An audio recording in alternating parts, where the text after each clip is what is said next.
अगर ना चाहते हुए भी मन में अश्लील विचार आते हैं तो बुद्ध की यह कहानी आपके विचारों को बदल सकती है। बस ज़रूरत है तो इस वीडियो को पूरा ध्यान से सुनने की। इसलिए अश्लील विचारों को रोकने के लिए इस वीडियो को ध्यानपूर्वक पूरा देखना। एक बार चंद्रवंशी राजकुमार भरत बुद्ध के सानिध्य भिक्षु के रूप में दीक्षित हुए।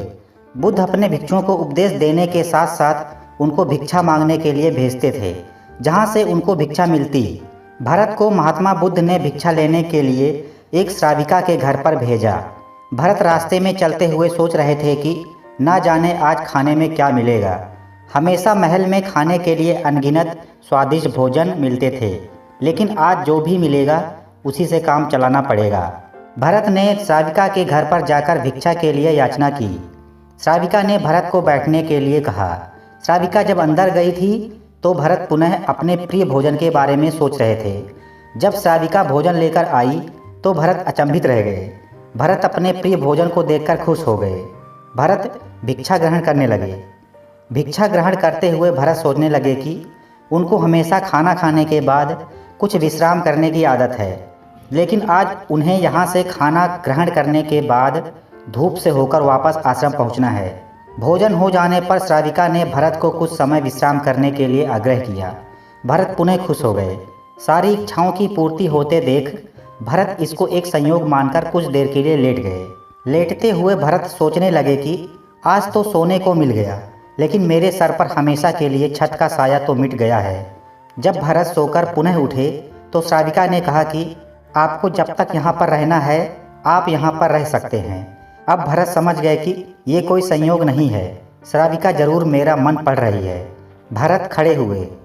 भरत ने श्राविका से पूछा, मुझे क्षमा कीजिए, पर क्या आप मेरा मन पढ़ सकती हैं? आप यह सब कैसे कर लेती हैं? श्राविका ने कहा, शुरू में मेरे लिए ये कठिन था, लेकिन मैंने खुद के विचारों को देखना शुरू किया। शुरू में मेरे विचारों की संख्या अनगिनत थी, पर मैंने अपना पूरा ध्यान उन विचारों पर केंद्रित किया। मैंने बिना पक्ष विपक्ष के अपने विचारों को देखना जारी रखा।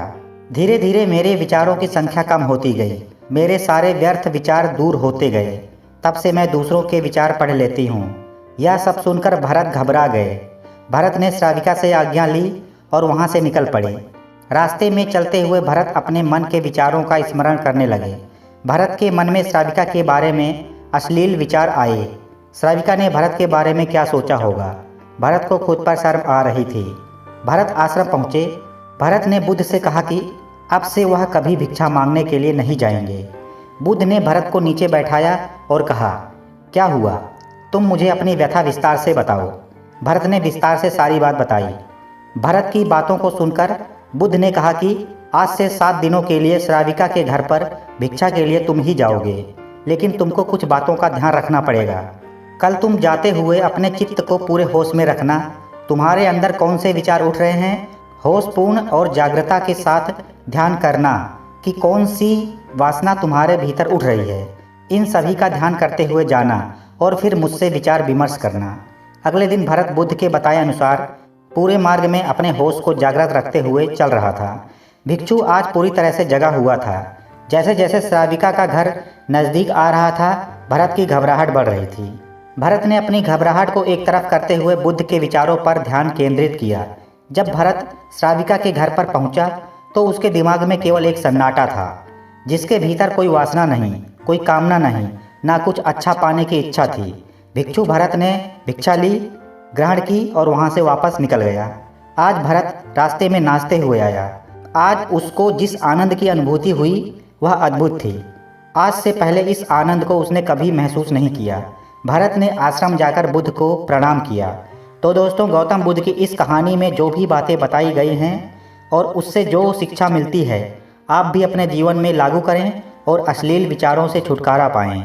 दोस्तों, अगर हमारा वीडियो अच्छा लगा हो तो कमेंट करके ज़रूर बताएं, और नए हो तो हमारे चैनल को अभी सब्सक्राइब करके बेल आइकन दबा दें, ताकि आगे भी आपको हमारी वीडियो मिलती रहे।